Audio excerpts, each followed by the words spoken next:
And this is the oil. Can you see the colour? Look at the colour, Louis. That's telling us that there's water in there. Lucky I checked the oil, eh? Yeah, it was black 4 hours prior to this. So yes, this is another step in a long chain of events. You may recall that we were in the Exumas heading to the Dominican Republic, and we broke down. We were 72 hours adrift, and then another 75 days stuck in the Exumas waiting to get parts, where we broke 5 of the 8 valve springs in the engine. We replaced those, and I had a spare impeller pump on board that we had no idea of the history, but it looked alright. We showed it to the mechanic in the Bahamas, and he said, yeah, it looks fine to me. So I just replaced it with the idea that I would get the original one refurbed when we got back to the United States. So we've landed in North Carolina. We've left Wilmington, heading to Norfolk in Virginia, for where we're going to pop Lou in the boat while I return to Australia.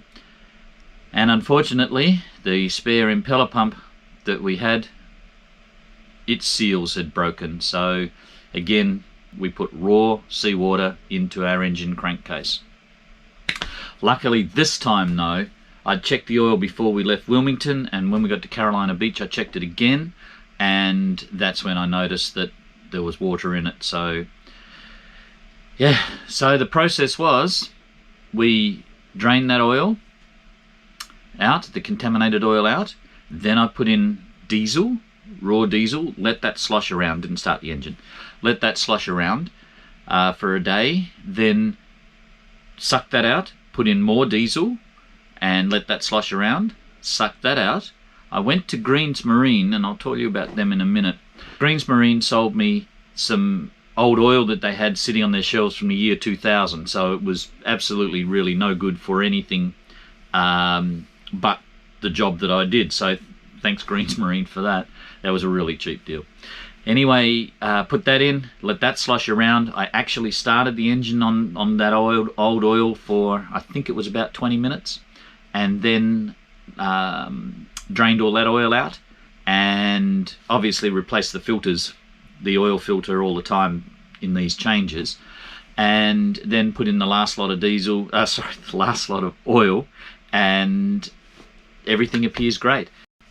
I did get the original. I looked around for somewhere to go, and I found Greens Marine, and they're in Wilmington, and gosh, they're good. They are so good. This is not an ad for them. I'm not sponsored by them or anything like that. They are just fantastic and deserve a really good shout out. They have got all these obscure bits and pieces in stock.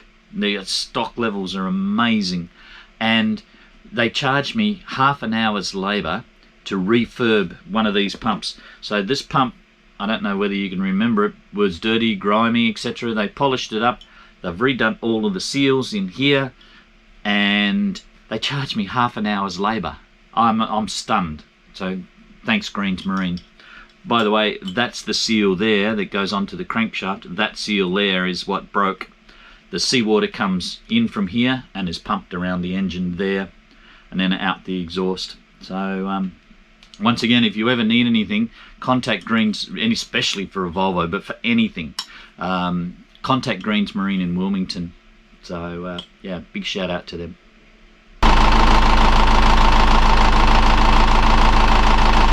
Back running again.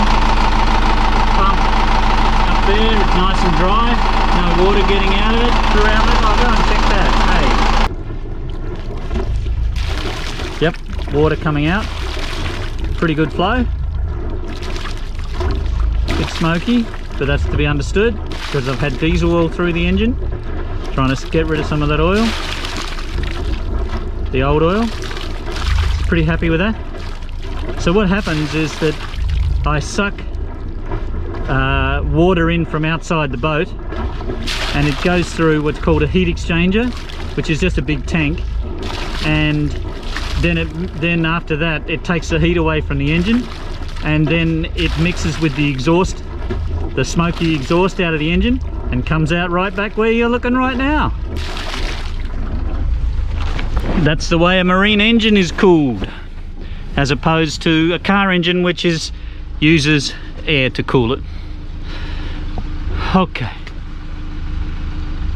maybe job done, and I never want to do it again, so hope I've done it perfect this time. All my tools soaking in it. Most of these tools have been exposed to salt water or the saltwater environment, so just giving them a bit of a soak, and then I will put them in, soak them in, cover them in jojoba oil, courtesy of Chippy. We meet some pretty neat people, don't we, when we're in the travels? Yeah, we do. And We sure do. we met these guys though near where we're moored, and they travel up and down the coast here of the US. On the ICW. Yes, on the ICW. And their boat name is Molly Nogga. Molly Nogga.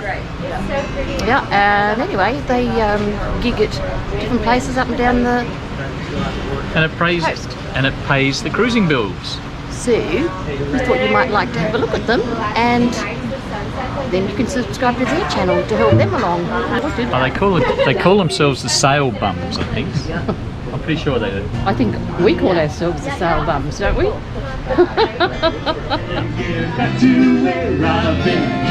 Sometimes I'm proud in Mexico with a distant shore of my mind. Sitting in the mangrove trees, trying to get a handle on my brain freeze. I start to watch the endless parade of golf carts rolling by. It's showing my mind. I think we're going to have a good night. They're sounding pretty good. Hey, Rick, I think it's going to be a good night. It sounds pretty great, don't they? Sure, to let you know if I give me a fight, can't you just let me be? I'm alright. Nobody worry about me, nobody worry about me. You gotta give me a fight, can't you just let me be?